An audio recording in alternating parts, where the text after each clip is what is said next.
So there are a couple justice advocacy groups. There's two that you mainly prioritize in this curriculum. One is the John Howard Society, and the other is the Elizabeth Fry Society.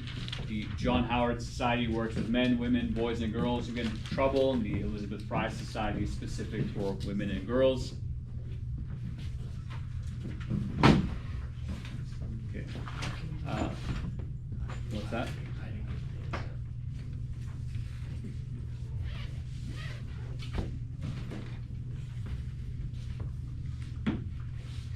Easy way to remember is that John Howard deals with men and Elizabeth Fry deals with women. I want to say women and girls is probably a new addition to the John Howard Society. We'll see if they have some historical information. They advocate to the government to make the justice system fair for people accused of crime. They might intervene to solve some cases as well. Or dealing with causes of crime, so whether that's homelessness or I don't know if poverty is really one of their focuses, but homelessness and substance abuse, I think, is mostly what they deal with. I think particularly with the Elizabeth Fry Society. I could be wrong, it's been a while since I've looked at my notes for this. A big thing that they do is deliver education services to people. Okay, so informing people about what the justice system is, the laws, how to deal with that. And then they do provide assistance to men and women. I don't know if this slideshow talks about the history and origin of these two advocacy groups, but if it doesn't, then I'll explain that. Again, you don't need to write down word for word the slides, so I'm going to move on ahead. You don't need to take notes for this one, but halfway houses are community-based residential facilities. They serve as a transition for offenders who are in the process of returning to live normal lives. So again, that phrase, the word we use for that is reintegration. So if someone goes from their sentence, maybe they're in juvie or perhaps prison, I don't know for sure. They might go to a halfway house between, their sentence, whatever they served, and returning to normal life. How many of you have seen the movie Shawshank Redemption? Anyone? You're missing out, it's a classic. I don't know how many other prison movies depict this, but a lot of movies where a prisoner goes to jail, typically, they show a scene where the inmate is told that, hey, you're free to go, they get all their stuff returned to them, and then they just walk out of the prison and then just resume their life. For some people, they're not capable of doing that, or whatever the circumstances, they go to a halfway house.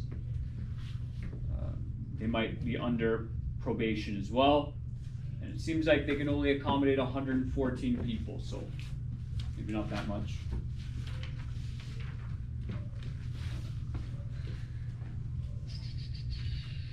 Here is just some stats on mental health. So, obviously, just like anyone else, prisoners can suffer from various mental health issues. What we do about that, is perhaps determined by society, how well we treat our prisoners. That was a big part of the foundation of the Elizabeth Fry and John Howard Society, of how do you treat a prisoner? Or just because you break a law, should you be treated as less than human? Maybe, maybe not. 11% of federal offenders had a mental health diagnosis. 21.3% have prescribed psychiatric medication. 14.5% of male offenders had a past psychiatric hospitalization. So 14.5%, I don't know what that is as a fraction, but 15 out of 100 people had some sort of mental health episode prior to their offense or their incarceration. There's likely a strong link between mental health issues, disorders, and substance abuse. So it is a sad reality. I don't know how many of you have seen a lot of homeless people, but if you go to Edmonton and many parts of Edmonton, you'll see homeless people are near and around malls, the LRT train system as well. And just by looking at them, many of them, you can tell it's very obvious that they have some sort of mental health disorder, some sort of mental health issue. and likely some sort of substance abuse addiction problem. And it's very unfortunate because, you know, many of them likely don't have access to help for getting better. Whether or not it's a good thing that our government is providing safe injection sites is debatable. Obviously, if you're gonna, like, people are gonna do drugs regardless. It's just a reality of life. So, you know, it might be better that they do them in certain areas. I don't know. That's up to society to decide. But the fact that we don't necessarily have a lot of places where people can go to help themselves with their addiction, with their substance abuse problems, and potentially with you know, whatever other mental health or abuse issues that they have had in their past that leads them to that substance consumption. We don't have a lot of services for that, from my understanding. So the John Howard Society, while you take these notes on how they work to prevent crime, John Howard was, he's an English guy, I believe, lived around the 1800s, late 1700s or 1800s time period. He was put into a French prison, if I recall correctly. He was put into a prison, and he realized that prisoners get treated very poorly. They live in basically like dungeons or cellars, and they get just really bad treatment. And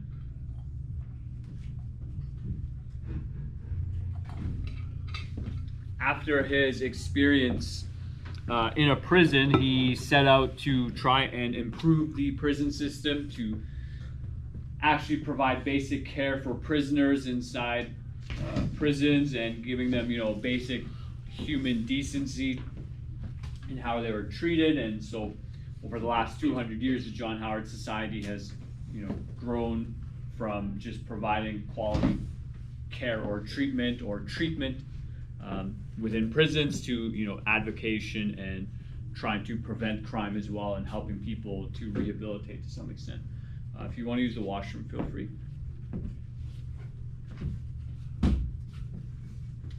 Don't write all of these down. Just stick to 2 to 4, whatever you find interesting, whatever sticks out to you. Okay. For every dollar spent to prevent crime, don't walk in front of the camera. Thank you. For every dollar spent to prevent crime, the government would save $7 to $20 on the justice system that deals with crime. I don't know where that data comes from, but there's an excellent saying. It goes, an ounce of prevention is worth a pound of cure. For those of you who don't know the metric rates there, 1 ounce is about, I don't know, like 28 to 32 grams, and a pound is about 500 grams, right? So the more you put into preventing problems, the more you save in dealing with them, is basically what they're saying, right? Like, it's expensive to pay a lawyer, to pay a judge. It's expensive to deal with a jury. These processes are long and drawn out. They require a lot of resources. So perhaps dealing with people's issues on the front end is a lot more cost friendly, and many people don't want to look at that way. Some people might say that it's wrong to think of it from a cost dollar analysis, because, you know, you're dealing with humans. The issue with that is that resources are finite. People's time is finite, limited. And so, you know, how do we ensure less people end up in a prison system? How do we ensure less people end up drug addicted or abusing substances? You know, and all of that costs money. And because I have been to the courthouse in Edmonton, and I've sat in on a couple of the King's Bench hearings and stuff, and a lot of the hearings are a big waste of time, because the first hearings are just like scheduling, and they pay a clerk, a judge, a lawyer, a prosecutor to just sit there and say, okay, well, if the 15th would work for you, no, the 30th, blah, blah, blah, blah. And then from there, they come back, and then it's just a big drawn out process where a bunch of people are being brought in and paid a lot of money an hour just to sit there. Yeah. So thank you for bringing up that insight. That's kind of interesting that you've gone and sat in a court. Has anyone been in a court? Okay, so the process can be a bit strange, there's a lot going on, there's a lot of things that you're unfamiliar with. A friend of mine had like I think a minor dispute with, just a driving incident, and so I went to court with him, and yeah, there's a person who takes notes, that's a professional, legal professional, that they get paid for that. There's a judge, there's a prosecution, there's a defense. There's all these resources that cost a lot of money, that cost the government a lot of taxpayer dollars to deal with. And so, yeah, it'd be better to spend some money preventing crime, although it's very nuanced on how you actually prevent crime. Out of curiosity, I'm just curious, raise your hand. How many of you think that the reason homeless people exist is because they don't have a house to live in? Raise your hand. No one? I mean, they rob banks and go to jail. What? Yeah, let's not. Okay. So what do you think? Out of curiosity, I want to continue that discussion. What do you think causes homelessness? There's a lot of factors that play into What's one? drug abuse. Okay, drug abuse. What do you think causes homelessness? They get a disease and they get fired. Health issues. Okay. Getting kicked out of their house. Yeah, literally getting kicked out of their house, eviction, and not having a home for some people. Like taxes and stuff like when if they don't have enough money to like pay their bills and stuff. Well,